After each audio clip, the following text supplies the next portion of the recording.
அவர் காமெடியனாக நடித்த படத்தில் வந்துட்டு இதெல்லாம் ஓடாதுன்னு கணிக்க தெரிஞ்சு அவருக்கு, அவர் ஹீரோவாக நடிக்கிற படங்களில் இதெல்லாம் ஓடாமல் இருக்குதே அப்படின்னு சொல்லி கணிக்க தெரியல பார்த்தீங்களா. ஏன்னா அந்த இடத்துல வந்துட்டு ஒரு கோட்டையை விட்டாருன்றது தான் யதார்த்தமான உண்மை.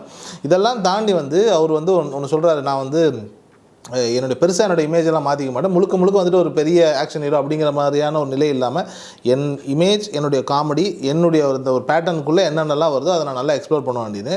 அது ஒரு புத்திசாலித்தனமான ஒரு நிலை தான். ஏன்னா அவர் வந்துட்டு சபாபதியின் கூட ஒரு படம் பண்ணியிருப்பார். அது வந்துட்டு அவருடைய பேட்டர்ன்லேருந்து டோட்டலாக வேறு மாதிரியான ஒரு படம். ஆனால் அவர் நல்லா பண்ணியிருந்தார்.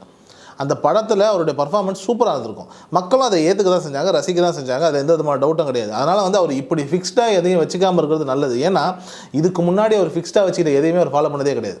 இதுக்கு முன்னாடி வந்து ஹீரோ ஆனதுக்கப்புறம் இனிமேல் வந்துட்டு நான் வந்து காமெடினாவே பண்ண மாட்டேன் அப்படின்னு சொல்லிக்கிட்டு இருந்த சந்தானம் தான் இன்றைக்கி எஸ்டிஆரோட படத்தில் நடிக்கிறார். அந்த படத்தில் வந்துட்டு ஒரு காமெடியன் இல்லை, அவர் வந்துட்டு ஒரு கதையில் வந்துட்டு முக்கியமான ஒரு பங்குன்னு நம்ம வச்சுக்கிட்டா கூட யதார்த்தமாக இங்கே எல்லாருமே எல்லா விதமான கதாபாத்திரங்களையும் பண்ணுறதுக்கான ஒரு சூழல் தான் இங்கே இருக்குது.